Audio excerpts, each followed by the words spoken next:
Hey musicians and music fans, this is Ari Koinuma, and today I wanted to share with you my thoughts on Radiohead's Paranoid Android and see what went into creating this modern rock masterpiece. At 6.5 minutes, this is one of the longer songs in Radiohead's catalog, and it's not as long as some of that prog rock opus is, but still it's kind of sprawling in feel because it was made by splicing three different sort of song snippets together, and that some of those have like each their own like a sort of a verse and chorus type sections within them. So with this kind of approach, it's easy to feel how it's easy to have the song feel disjointed and just really spliced together. And this song isn't really necessarily hiding the fact that it is like that, but still, there needs to be some consistencies and transitions that need to be worked out. So I'm going to sort of be looking from that perspective of how do you bring pieces of music together and how they brought it together to create a cohesive whole. All right, so we're gonna start at the beginning and just sort of take it section by section. All right, so the song starts in C minor tonality, or actually something that's more like C Dorian.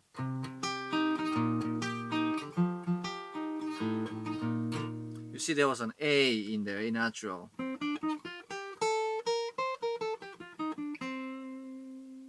And the thing about Dorian, it's very common kind of mode in rock music, but while it has that minor, like sort of a sad feel to it, there's a sense of ambiguity from this note right here, right? Uh,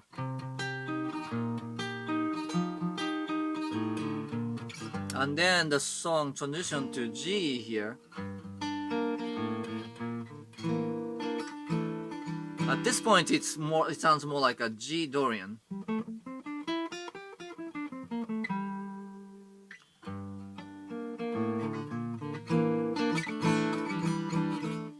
And then on top of that, Tom York is singing this beautiful arching melody. It goes like this.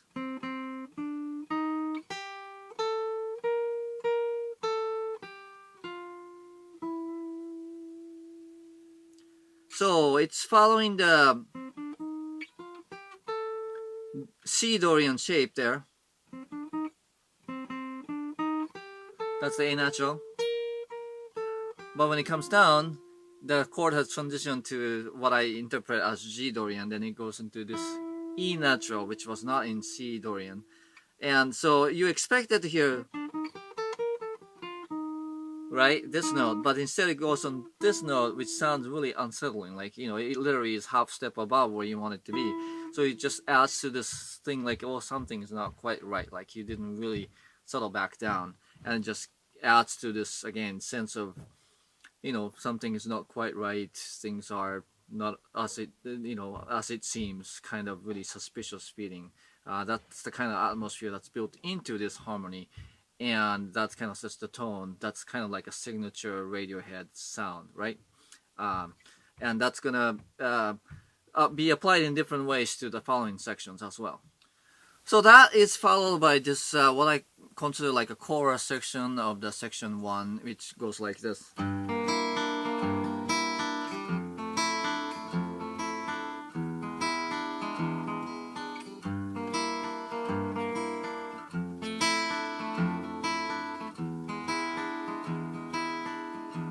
So it's a G minor to basically D minor over F, and then it goes down to E major, which sets up the transition when you go to the next one in the A. But anyway, the interesting thing about here is that so far in the song, we heard the more predictable like 4s and 2s kind of 4-bar type phrases and progressions. But here it changes on 3, so that's 1, that's 2, and then back to 1. So it's not very obvious because Tom York is sustaining the long note on top of that. But when you were used to hearing 4-bar measures, and then all of a sudden there's one that's 3, it just kind of gives you a sense that you skipped over something, and again that adds to the sense of, well, it has a sense of urgency and it has a sense of displacement, like, if you really sort of, it feels unsettling again, and that's continuing the theme of the being unsettled here. Alright, so when the section 1 ends in E, it sets up the next section really nicely, which is in A. Right? Has that cadence set up, and then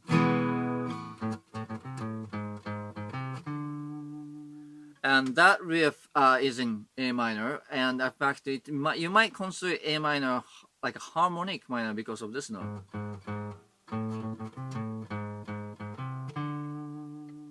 And instead of going from G sharp to A, it goes straight up to C, which just creates this really gnarly, dissonant feel to it. Very angry in a way. And that note is played with this 3 upbeat. I know you can't see my picking hand in the camera, but right, that creates a sense that you're just kind of really pushing on something. And it emphasizes that really dissonant note, and it just all of a sudden changes the feel from unsettling to now you're angry, right? So if that angry A minor riff is like the verse of section 2, then I will consider this next section to be like the chorus. It goes like this. 1, 2, 3.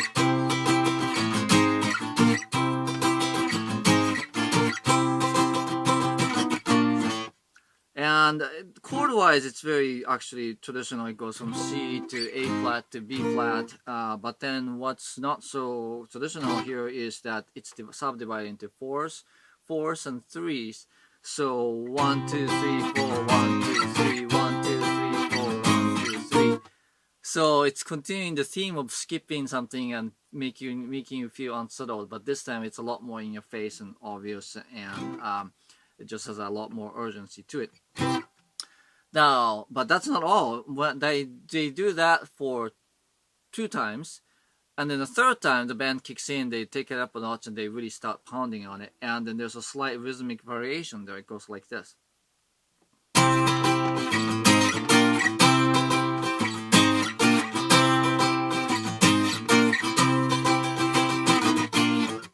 So, although the second half of that is still 3, they now change the chord at 1.5.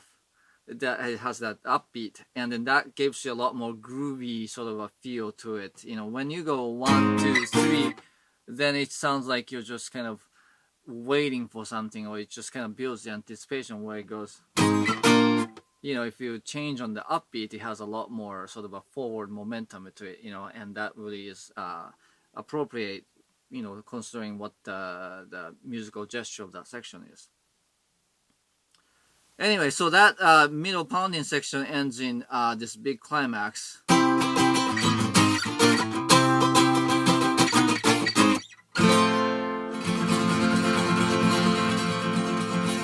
It ends on this F, and they just pound on it and they kind of hold it, which is kind of a forceful way to transition. This one is not as smooth as the first one.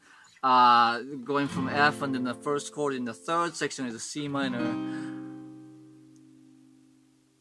Yeah, I mean, that chorus section was kind of in C major or C. It has kind of a C minor with major chord kind of tonality, and then going to C minor. So it's not too big of a departure, but still, this one, it's not a very smooth transition, but they got away with it because the whole song is kind of dissonant and unsettling. So something forceful and awkward like that may not work if the rest of the song was a lot happier and tidier together, but this time they make it work like that. Okay, the 3rd section is this long drawn out beautiful chord progression. C minor, G over B, G minor over B flat, and then A, D minor, A, D minor over C, and then B flat, F over A, G minor, F, and then E. Let's listen to it one more time.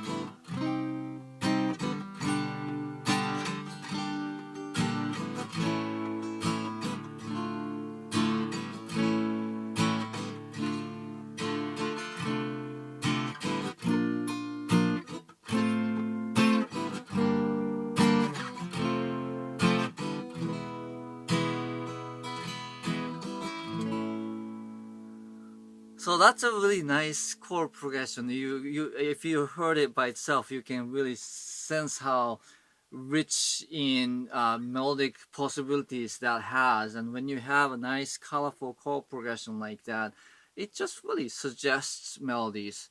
And Tom York came up with not one but two melodies to go over that. But to analyze what's going on, it goes from C minor to G over B, so that it's the bass notes going down, and then bass notes going half step down, which is really smooth and pretty sounding. So G major with B on the bottom to this time G minor with B flat over the bottom to A, right? So it's a transition from C minor to A, and then he has these passing chords, and then A resolves to D minor, but then goes back down to A minor, and then D minor, and then D minor starts transition with from D to C in the bass, and then B flat, and then this is a nice chord, F, but with A in the bottom, and then G minor, F, and then E. So it's a smooth descending bass line. So I'll play for you Tom York's first vocal melody. It goes something like this.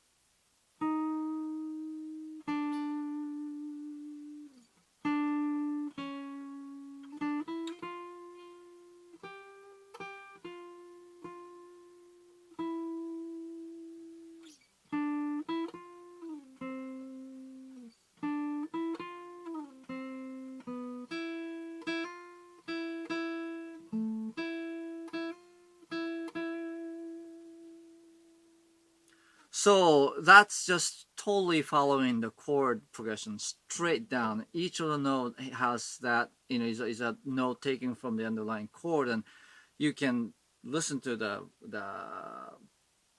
chord progression and hear the melody, and you can hear the melody and hear the chord progression. So that's kind of like a textbook way to develop a melody there. Okay, so here's the second melody that he developed against that. It goes like this.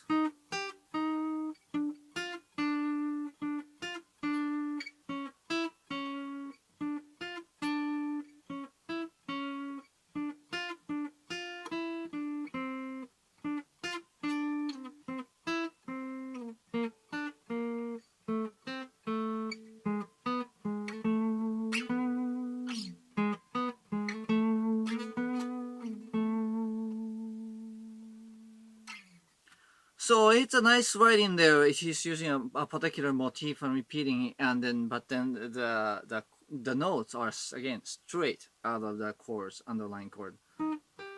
E flat and G, that's a C minor.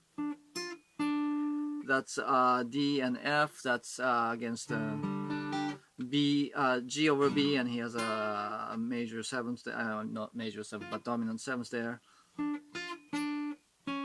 And then the next one is C sharp to E, which is out of A, and so on and so forth, right? So the point here is that when you are developing melody from a chord progression, you can start with the notes that are in the chords, and that will work nicely. And that if the chord progression is nice and colorful like that, then the melody sounds pretty nice just following along.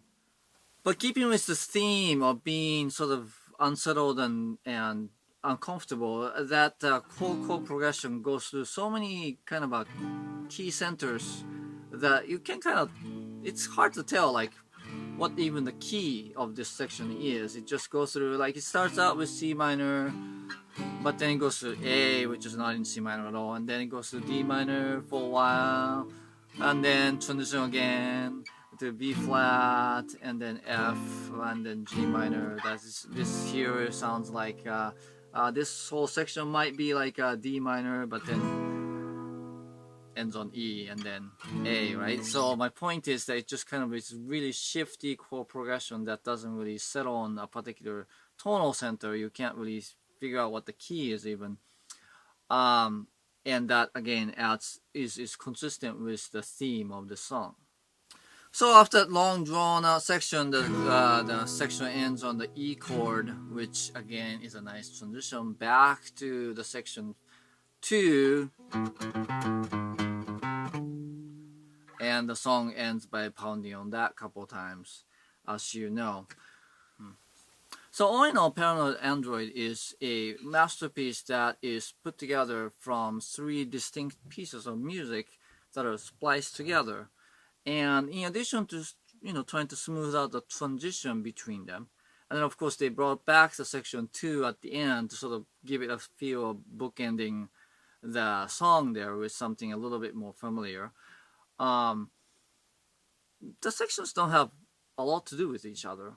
And what holds this song together is the consistent application of the same feel, or I should say compatible feelings, that sort of make it feel like they still belong together. There is a difference between like the section 2 being angry and heavy and section 3 being slow and beautiful, but through it all there's the sense of really what I would call unsettling feeling. Unsettling feeling comes from using ambiguous harmonies, skipping beats here and there, so you feel like something got missed there and you're just kind of like, oh, I don't know where things are, that sort of thing. And that is like the overarching theme of the song, and that's what holds this song together. It's really easy to have this kind of cobbled together song sound like they're cobbled together, but really Radiohead had enough chops as a songwriter and arrangers to get over that and to create something that sounds like a something cohesive whole. And like I said, the transition between section 2 and 3 is the most awkward part, but then again there awkwardness, intentional awkwardness throughout, so it doesn't really stand out as just a juvenile forced together move there. Anyway, that's all I have to say today. Thanks for watching. If you have any comments or questions, let me know in the comments and I'll respond as I can. Thanks. I'll see you next time.